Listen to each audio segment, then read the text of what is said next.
ڕاگەیاندنی هاوبەشی هەیئەتی ئیجرایی ڕێکخراوی کرێکارانی شۆڕژگیری ئێران، ڕاهی کارگەر و حزبی کۆمۆنیستی ئێران. دەستپێکی مانگرتنی بەرینی کرێکاران وەرزێکی تازەی لە خەباتی جەماوەری سەرتاسەری لە وڵاتدا کردووەتەوە. لە ڕۆژی دووشەممە 18 مانگی ڕەزبەری ساڵی 1401دا بەستەدان 1000 کەس لە کرێکارانی پرۆژەیی دەست بەکار لە سایتی یەکی پێترۆشیمی بوشێر، پێترۆشیمی هەنگام، پێترۆپاڵاوگەی کەنگان و کرێکارانی فازی چواردەی پارسی جنوبی و پاڵاوگەی ئابادان و چەند ناوەندی دیکە لە شارەکانی بوشێر، عەسەلویە، بەندەر عەباس و ئابادان دەستیان لە کارکێشاوە و لە بەردەم دەرگای چوونە ژوورەوەی پرۆژەکاندا دەستیاندایە کۆبوونەوەی ناڕەزایەتی و سێڕێیانی عەسەلویەیان داخست و دەوترێ کە جادەی عەسەلویە بۆ جەمیش گیراوە. هاتنی شکۆدارانەی کرێکارانی پرۆژەی نەوت بۆ پشتیوانیکردندا بزووسنەوەی سەرتاسەری خەڵکی ئێران وەرزێکی نوێ لەم خەبات و تێکۆشانەدا کردووەتەوە. لە پاڵ ئەم ناڕزایەتی و مانگرتنەی کرێکاراندا شۆفێرانی کامیۆن و خاوەن کامیۆنەکانی جنوب و کرێکارانی فولادی کاوەش بەم مانگرتنەوە پەیوەست بوون.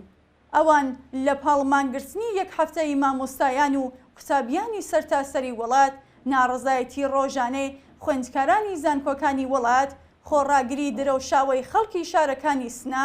سەقز، مەریوان و خۆپشاندانی ڕۆژانەی کچان و کوڕانی لاو لە شارە جۆراوجۆرەکانی ئێران گیانیکی نوێیان وەبەر بزووسنەوەی بەهێزی ئێستای خەڵکی ئێران دژ بە دیکتاتۆری دین و سەرمایە هێناوە.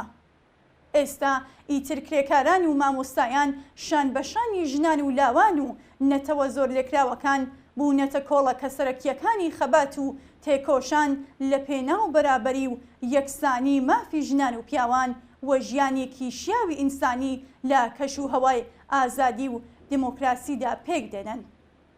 ئەم هێزانە زۆرێنەیەکی هەرە زۆری ئەو کرێکاران و زەحمەتکێشان و خەڵکی هەژار و ستەم لێکراوە پێک دێنن کە ئیتر نایانەوەی لە ژێرباری قورسی شەوسانەوەی سەرمایەدارانە و استبدادی تاریک ئەندیشی مەسەبیدا بژینی و هیوا و ئاواتی خۆیان و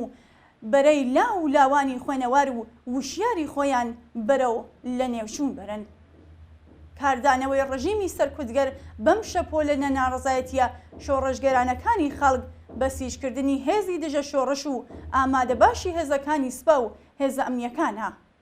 گرتن و زیندانیکردنی بەرین و بەربەڵاوی شالاکانی کرێکاری لە پاڵاوگەکانی نەوت و پێترۆشیمی، هێرشی قورسی تۆپخانەی و تەقەکردنی ڕاستەوخۆ بەرەو ڕووی ماڵی خەڵک لە سنە و باقی شارەکانی دیکەی کوردستان کە لە ئێستادا بووەتە شەڕێکی بەتەواومانە دژ بە خەڵکی کورد، حکوومەتێکی نظامی ڕانەگەیەندراو لە بەلوچستان بە تایبەت لە شارەکانی زاهدان و ئێرانشار و باقی شارە گرنگەکانی وڵات و دەست بەسەرکردنی مامۆستایان و خوێندکارانی قوتابیان وەڵامێکی حکوومەت بووە بە خۆپیشاندان و ناڕزایەتی ئاشتی خوازانەکانی خەڵک.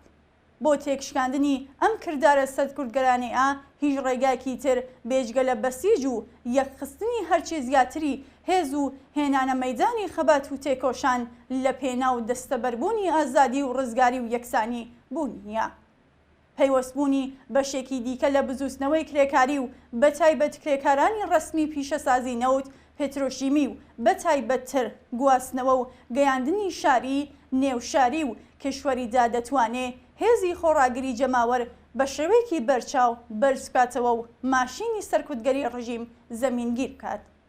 ئێمە وێڕای پێشوازیکردنی گەرم لە ئامادەبوونی شکۆداری کرێکارانی پرۆژەیی بەشە جۆراوجۆرەکانی نەوت و گاز و پێترۆشیمی بۆ نێوگۆڕەپانی خەباتی جەماوەری و سەرتاسەری وڵات و پشتیوانی لە مانگرتن و خۆپشاندانی گشتی کردداری سەرکوتگەرانەی ڕژیم لە دژی ژنان، لاوان، کرێکاران، مامۆستایان، قوتابیان و خوێندکاران و بەتایبەت هێرشی دڕندانە لە دژی خەڵکی سنا، سەقز، مەریوان و زاهدان بە توندی مەحکوم دەکەین. ڕوون و ئاشکرایەکە لەم بارودۆخە زۆر هەستیارەی بزووسنەوەی شۆڕژگەرانەی خەڵکدا وێڕایبوونی بە هەزاران چالاک و هەڵسوڕاوی تێکۆشەری دەست بەسەرکراوە کە لە ئێستادا لە ژێر تونترین و وەحشیانەترین گوشارە دژە ئینسانیەکانی ئەشکەنجەگرانی ڕژیمدان جەختکردنەوە لەسەر دروشمی زیندانی سیاسی دەبێ ئازاد بکرێت خاوەنی گرنگیەکی تایبەتە. بۆ تێکشکاندنی ماشینی جەنگی ڕژیم دەبێ و پێویستە سەرتاسەری وڵات بکرێتە گۆڕەپانی خەبات و تێکۆشانی جەماوەری. سەرکەوێ شۆڕشی شکۆداری خەڵکی ئێران بۆ ڕووخاندنی دەسەڵاتی ڕژیمی کۆماری ئیسلامی بەگشتی.